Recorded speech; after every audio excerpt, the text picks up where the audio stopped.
Halo guys, welcome back to Rookie Trader Channel. Di sini kalian akan mendapatkan info-info yang berdampak ke market kripto seperti news dan makroekonomi. Kita juga akan charting BTC dan altcoin lainnya untuk melihat potensi pergerakan market berikutnya. Langsung aja kita mulai. Oke, langsung aja kita ke berita yang pertama. Kenapa Bitcoin tertekan? Menurut laporan terbaru, ada beberapa alasan utama kenapa harga BTC lagi terancam turun. Sellers lebih kuat. Meskipun ada pembeli yang berani buy the dip, ternyata jumlah penjual di pasar futures dan spot masih jauh lebih dominan nih. Terus libur hari buruh di US. Hari ini Wall Street tuh libur untuk merayakan Labor Day. Artinya volume perdagangan akan sangat rendah dan likuiditas jadi tipis. Kondisi ini membuat pasar rentan nih terhadap pergerakan harga yang tiba-tiba. Lalu ada ancaman dari whale BTC. Ada kekhawatiran dari trader tentang whale Bitcoin yang sudah lama tidak aktif, tiba-tiba memindahkan aset mereka dan berpotensi menjual triliunan US dollar dalam bentuk Bitcoin ke market. Ini bisa memicu kepanikan dan menekan harga. Lalu juga ada sentimen negatif lainnya. Pasar juga dipengaruhi oleh sentimen negatif dari pasar saham tradisional, seperti Dow Jones, S&P 500, dan Nasdaq, serta kekhawatiran soal kebijakan pemerintah US terkait tarif dan The Fed. Jadi secara kesimpulan itu, Bitcoin sedang menghadapi tekanan jual yang signifikan dan berisiko turun ke level 105.000. Ini bukan karena data ekonomi, melainkan karena beberapa faktor spesifik, yaitu yang pertama, sellers menguasai pasar. Penjual saat ini lebih dominan daripada pembeli, terutama di pasar futures. Lalu ada aktivitas whale, ada penjualan besar dari whale Bitcoin yang sudah lama tidak aktif. Mereka bahkan menukarkan Bitcoin mereka menjadi Ethereum, menambah tekanan jual ke Bitcoin. Lalu ada faktor eksternal, pasar juga dipengaruhi oleh libur Labor Day di US yang mempengaruhi likuiditas, menurunnya inflow ke ETF Bitcoin, dan pelemahan di pasar saham tradisional seperti Dow Jones dan S&P 500. Level pentingnya itu, meskipun ada ancaman penurunan, ada juga pembeli yang siap buy the dip di area 105, 102.600, dan 100.000. Meskipun sentimen jangka pendek terlihat negatif, ekspektasi pemangkasan suku bunga oleh The Fed di akhir September tetap menjadi sentimen positif jangka panjang nih, yang bisa menopang market. Terus kita lanjut ke data penting minggu ini. Untuk data penting minggu ini, di hari Selasa nih. Yang pertama ada S&P Global Manufacturing PMI, terus ada ISM Manufacturing PMI, dan ISM Manufacturing Prices. Ini di hari Selasa, jam 8.45 dan jam 9 malam. Terus di hari Rabu nih ada JOLTS Job Opening. Where is it? Nah ini dia, jam 9 malam ya.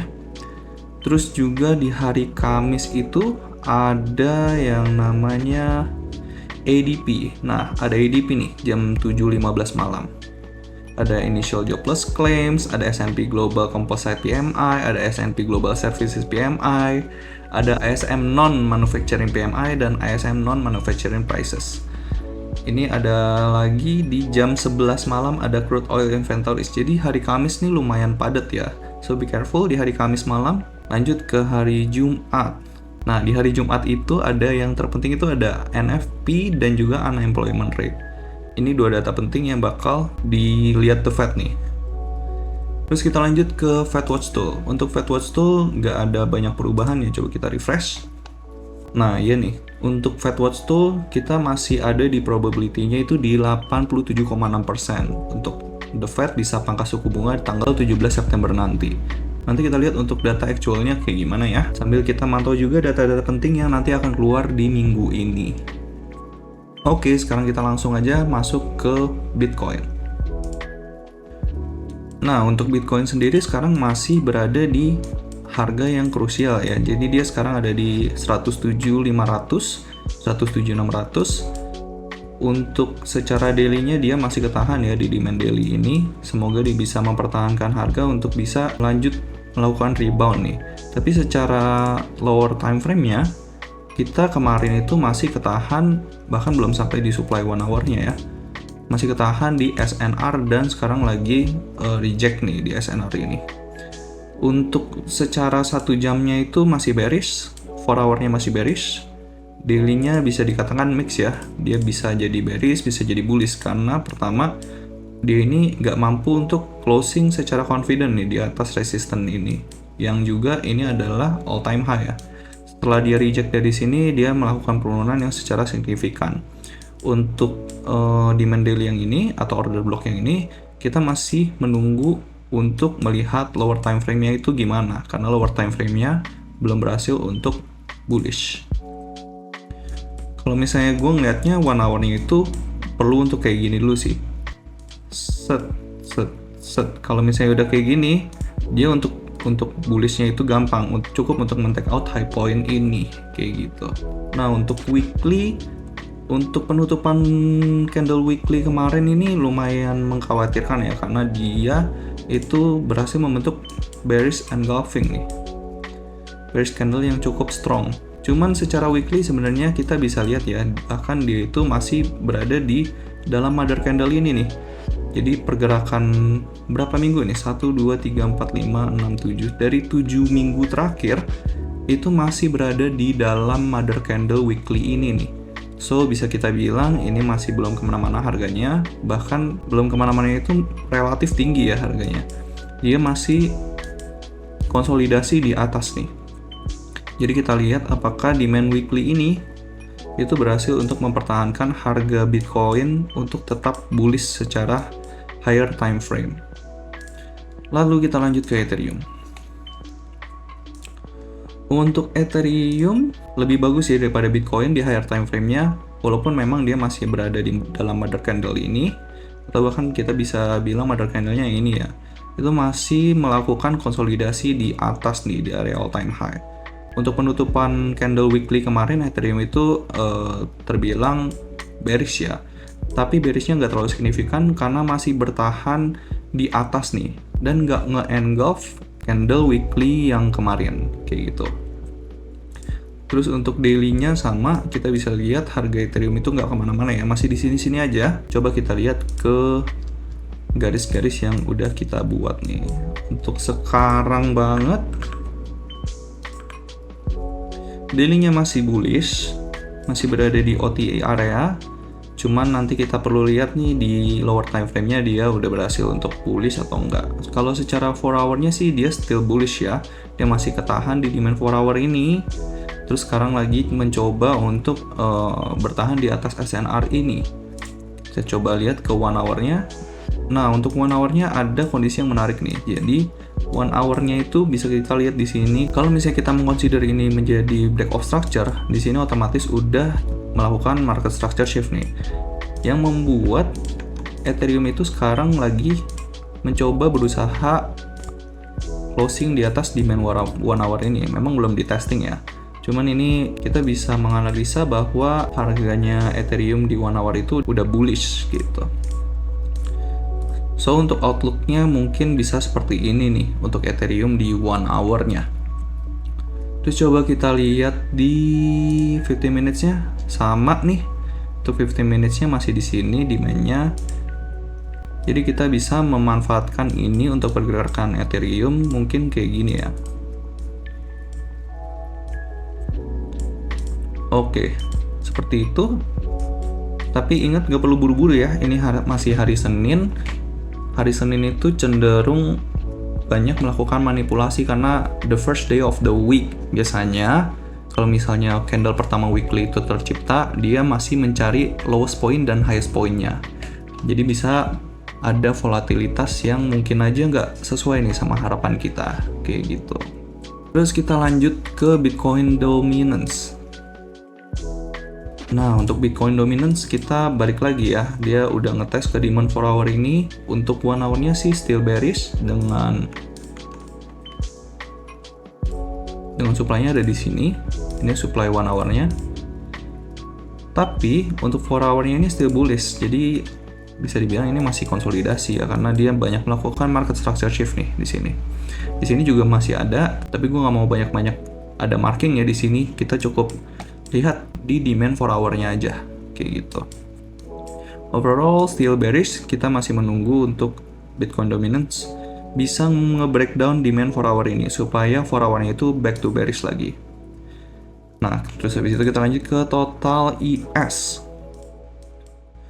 Untuk total ES sekarang lagi ada tekanan jual ya. Dia nggak berhasil untuk closing di atas SNR ini, bahkan sekarang lagi jadi resistant dan mengalami rejection nih. Kembali lagi untuk bisa nge-retest ke demand daily ini. Kalau misalnya secara daily sih still bullish untuk daily-nya. Kalau misalnya dia berhasil mempertahankan level ini, bisa di-expect untuk melakukan rebound nih dari sini. Sebenarnya a good area ya untuk scale in gitu untuk beberapa kripto yang mungkin kalian ada conviction. Karena sekarang itu masih di area yang super diskon nih. Dia ada di demand daily ini. Kalau misalnya dia closing di bawah demand daily ini, baru bisa kita consider untuk melakukan cut loss kayak gitu. So overall masih oke untuk daily-nya. Terus kita lanjut ke 4 hour. Nah untuk 4 hour nih, kemungkinan kalau misalnya jam 11 nanti dia closing seperti ini, itu kita bisa memindahkan supply 4 hour-nya ke sini nih. Kayak gitu. Ini kan masih internal. Dia perlu untuk closing di bawah sini. Kalau misalnya dia closing di bawah sini, baru supply-nya bisa pindah ke sini. Tapi untuk sementara kita masih taruh supply-nya di sini. So, kalau misalnya dia berhasil closing di bawah sini dan price action-nya misalnya kayak gini gitu. Terus dia berhasil untuk nge-take out supply ini, 4 hour-nya otomatis sudah bisa dibilang jadi bullish lagi. Terus kita coba lihat ke 1 hour-nya. Nah, untuk 1 hour-nya kita bisa lihat nih, dia udah berhasil nge-take out demand ini. So, kita bisa mengconsider bahwa demand 1 hour-nya itu gak mampu untuk menahan selling pressure di total ES. Jadi ini adalah market structure shift-nya. Dan hour-nya udah back to bearish lagi. Ini bukan demand, ini adalah supply. Kayak gitu. Nah, coba dari pergerakan ini kita lihat ke hype ya. Nah, untuk hype sekarang masih ketahan nih di demand 4 hour-nya. Mungkin kita bisa expect dia untuk konsolidasi dulu di sini. But it is not a good sign ya kalau misalnya dia konsolidasi di sini. Karena apa? Karena demand 4 hour-nya ini kok nggak sekencang nih buyers-nya kayak di sini. Kalau misalnya dia buyers-nya di sini kuat, harusnya dia berhasil untuk menciptakan higher high nih dari sini. Cuman kita perlu lihat di 1 hour-nya sendiri. Untuk di 1 hour-nya sendiri, dia masih ketahan di supply 1 hour ini nih. Belum mampu untuk closing di atas 1 hour ini. Cuman untuk internalnya, bisa dilihat di sini ini masih berhasil closing di atas demand internal ini. So, kita lihat untuk price action-nya nanti seperti apa. Overall still good untuk hype. Kalau misalnya nggak good gimana nih? Kalau bad-nya gimana? Nah, bad-nya tuh kayak gini. Dia closing di bawah demand 4 hour ini, dan creating lower low dari sini. Overall masih bisa dipertahankan untuk hype. Lanjut ke Solana. Nah, untuk Solana sendiri, ini kita lihat dia habis ke reject nih di supply 1 hour-nya. Mungkin kita bisa expect harganya untuk turun dulu ke demand 4 hour-nya untuk jemput liquidity. Dan kalau misalnya dia berhasil mempertahankan demand 4 hour ini, kita lihat di 1 hour-nya dia berhasil back to bullish atau enggak. Kalau misalnya dia berhasil back to bullish, kita bisa ambil action untuk take long nih di sini. Karena Solana itu termasuk yang strong nih di bouncing yang kemarin. Kalau misalnya kita lihat di sini dia bouncing dan berhasil creating higher high di sini. Di sini tuh udah black ops structure, otomatis demand daily-nya itu udah berpindah ke sini.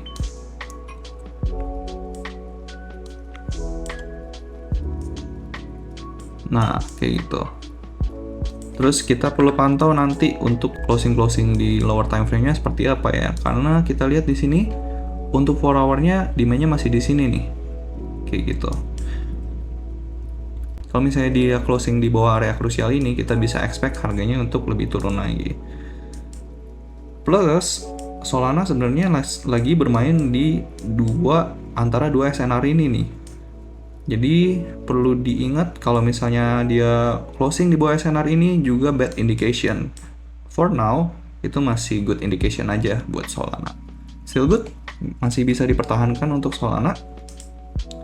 Terus kita lanjut ke BNB. Nah, sama nih untuk BNB bisa dibilang ini very strong ya. Price action-nya baru kemarin dia menciptakan all time high di sini. Dan per sekarang banget dia habis retest di demand 4 hour-nya. Untuk sekarang di lower time frame-nya ada bad indication karena di 1 hour-nya itu dia udah bearish. Kita bisa lihat di sini dia pullback kecil, hitting higher high, closing di bawah, abis itu nggak mampu closing di atas swing high ini, yang mengakibatkan ini menjadi supply kayak gitu. Per kemarin baru banget di retest supply-nya, dan sekarang lagi membuat lower low gitu di internalnya. Untuk harganya bisa di-expect untuk dia mungkin aja untuk retest ke demand 4 hour ini lagi.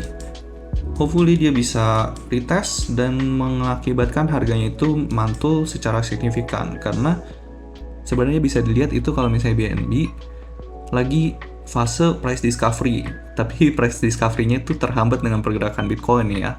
Jadi dia sekarang lagi konsolidasi aja nih di atas. Kalau misalnya BNB itu closing di bawah demand 4 hour ini, bisa di-consider untuk di-cut loss untuk sementara waktu. Kita lihat nanti price action-nya gimana di area ini. Karena daily-nya kebetulan deket nih. Dia masih di sini demand-nya, dan kita bisa expect harganya untuk kepantul dari area sini untuk menciptakan higher low. PR-nya, kalau misalnya dia udah berhasil menciptakan higher low, yaitu nge-take out resistance ini untuk menciptakan all-time high baru. Kayak gitu. So, reminder aja, hari ini banyak data penting, so be careful. Di hari Selasa, Rabu, Kamis ya, Kamis juga banyak data penting, dan puncak acaranya itu ada di hari Jumat dengan keluarnya data NFP ya. Ini data-data yang akan dilihat The Fed untuk menjadi acuan pengambilan kebijakan moneter tanggal 17 September nanti, dan bulan-bulan berikutnya juga pastinya.